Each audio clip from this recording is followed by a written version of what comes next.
La lumière du matin filtrait à travers la fenêtre, apportant une douce chaleur à la pièce. Elle illuminait la pièce familière, peignant des teintes chaudes sur les draps de soie, rappelant les matins d'antan. Roi Grey s'agita, ses paupières papillonnant avant de s'ouvrir. Il était chez lui, dans ce lit qu'il connaissait si bien. Pourtant, un profond sentiment de décalage le submergea, comme si ce lieu autrefois familier était devenu étranger. L'opulence qui l'entourait, autrefois source de réconfort, lui semblait désormais suffocante, une prison dorée. Monseigneur, allez-vous bien? Demanda un serviteur inquiet, brisant le silence pesant. Je vais bien, vraiment. Juste fatigué, répondit-il, bien que son visage trahissait une fatigue bien plus profonde. Il se leva du lit, ses mouvements raides et lourds, comme si chaque geste demandait un effort immense. Le poids de sa propre existence pesait sur lui, contrastant cruellement avec la légèreté à laquelle il aspirait, une légèreté qu'il n'avait pas ressentie depuis longtemps. Le parfum familier des herbes et du mana emplit l'air tandis qu'il se dirigeait vers le terrain d'entraînement, cherchant un semblant de paix.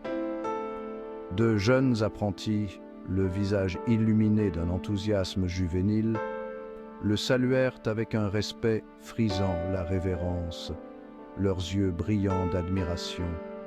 Roi les observa, leurs mouvements maladroits mais pleins de potentiel, se rappelant ses propres débuts. Une pointe de nostalgie résonna en lui, un désir ardent pour l'époque où le but coulait dans ses veines comme de la magie, une époque où chaque jour apportait une nouvelle aventure. Mais ce but, autrefois le moteur de sa vie, ressemblait désormais à un écho qui s'estompait, une ombre de ce qu'il avait été, un murmure d'une vie vécue sur du temps emprunté, chaque moment passé semblant plus éphémère que le précédent. Il avait accompli tout ce qu'on attendait de lui, surpassé toutes les attentes, gravé son nom dans l'histoire.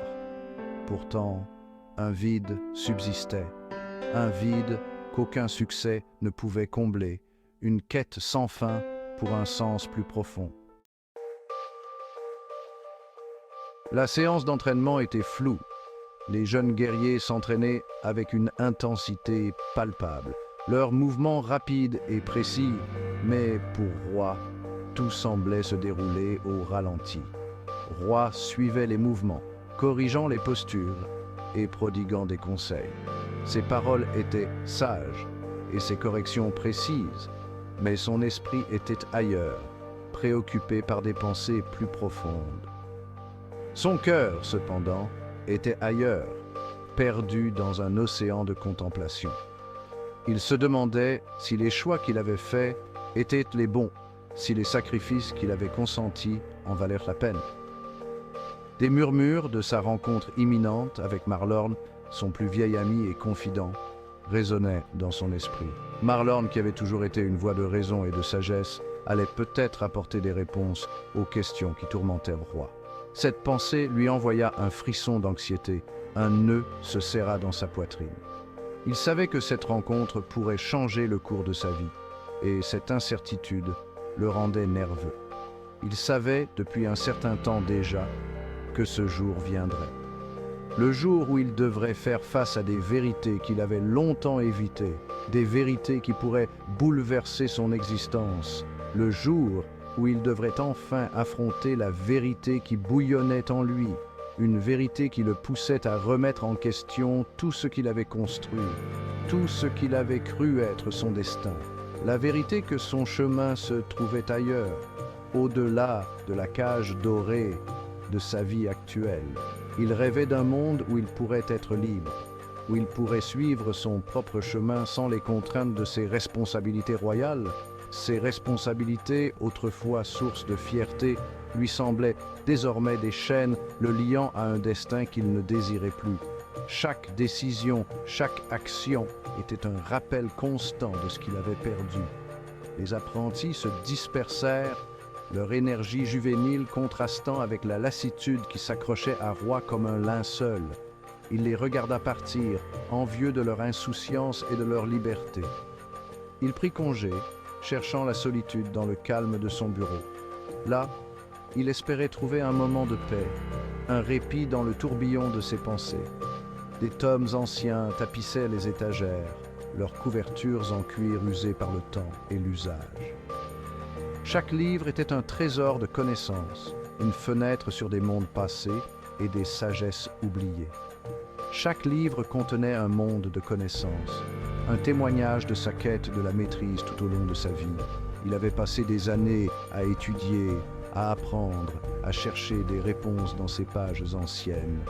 Pourtant, même au milieu du confort familier de ses livres, Roy ne pouvait se débarrasser de ce sentiment d'agitation. Il se sentait comme un étranger dans son propre sanctuaire, incapable de trouver la paix qu'il cherchait. Le monde extérieur l'appelait, ses mystères murmurant des promesses de quelque chose de plus, quelque chose de réel, quelque chose de vrai. Il savait que pour trouver ce qu'il cherchait, il devait quitter la sécurité de son palais et affronter l'inconnu. Le bureau de Marlorn était le reflet de l'homme lui-même, austère, organisé et dégageant une aura de puissance tranquille. Il était assis derrière son grand bureau en chêne, son regard perçant et perspicace. Roy savait, sans l'ombre d'un doute, que son ami avait déjà anticipé la raison de sa visite. Tu as pris ta décision, n'est-ce pas, Roy ? Demanda Marlorn, sa voix dénuée de jugement, seulement de la compréhension. Roy soutint son regard, une vague de culpabilité le submergea. Je ne peux plus ignorer ce sentiment, Marlorn.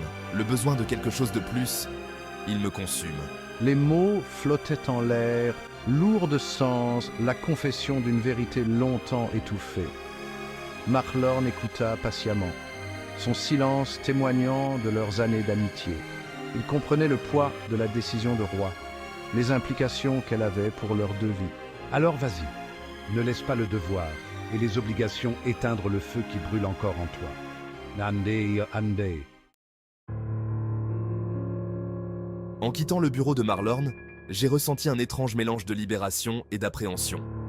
Le chemin à parcourir était incertain, nimbé de brouillard et de doute. Il chercha refuge dans ses souvenirs, cherchant conseil dans les échos de sa vie passée. Une vie dont il se souvenait à peine, mais qui détenait la clé de son trouble actuel. Les duels du Paragon. Un tournoi aux proportions légendaires où des individus d'innombrables mondes s'affrontaient pour la gloire et le pouvoir. Roy avait épluché des textes anciens, rassemblant des fragments d'informations sur cet événement grandiose. Il savait au plus profond de lui que sa vie actuelle était intimement liée à ce tournoi, à l'héritage qu'il avait laissé derrière lui. On disait qu'un seul vœu était accordé aux vainqueurs des duels du Paragon. Un vœu capable de remodeler la réalité elle-même. Avais-je, dans ma vie passée, été un participant ? Un vainqueur ? Les réponses restaient insaisissables, perdues dans le labyrinthe de ses souvenirs oubliés. Pourtant, une seule pensée brûlait dans son esprit. Les duels du Paragon détenaient la clé pour comprendre son but, sa raison d'être réincarné dans ce monde. La douleur. Ce fut la première sensation qui perça le voile de l'inconscience. Une douleur si intense qu'elle semblait vouloir me déchirer de l'intérieur. Une agonie brûlante et dévorante qui traversa mon corps, exigeant d'être reconnu. Chaque fibre de mon être était en feu. Chaque nerf hurlait. Fini les draps de soie, l'odeur familière de ses appartements. Les souvenirs de confort et de sécurité semblaient appartenir à une autre vie. À leur place se trouvait la texture rugueuse du sol forestier, une réalité brutale et impitoyable. L'arôme âcre de la terre humide et des feuilles en décomposition qui emplissaient ses narines. Une odeur si forte qu'elle semblait vouloir m'étouffer. J'ai essayé de bouger, de me lever, de comprendre ce qui m'arrivait, mais mon corps refusait d'obéir. Chaque tentative était une nouvelle vague de souffrance. Chaque muscle hurlait de douleur, une symphonie d'agonie orchestrée par une main cruelle. C'était comme si mon propre corps se rebellait contre moi. La panique monta en lui, menaçant de le consumer. Où était-il? Que s'était-il passé? Les questions tourbillonnaient dans son esprit. Des souvenirs fragmentaires et flous vacillaient aux abords de sa conscience. Des images sans lien, des éclats de moments passés. Marlorn, la démission, la décision de chercher des réponses, puis plus rien. Un vide, un gouffre d'oubli. Son regard fit le tour, cherchant désespérément quelque chose de familier, quelque chose de rassurant.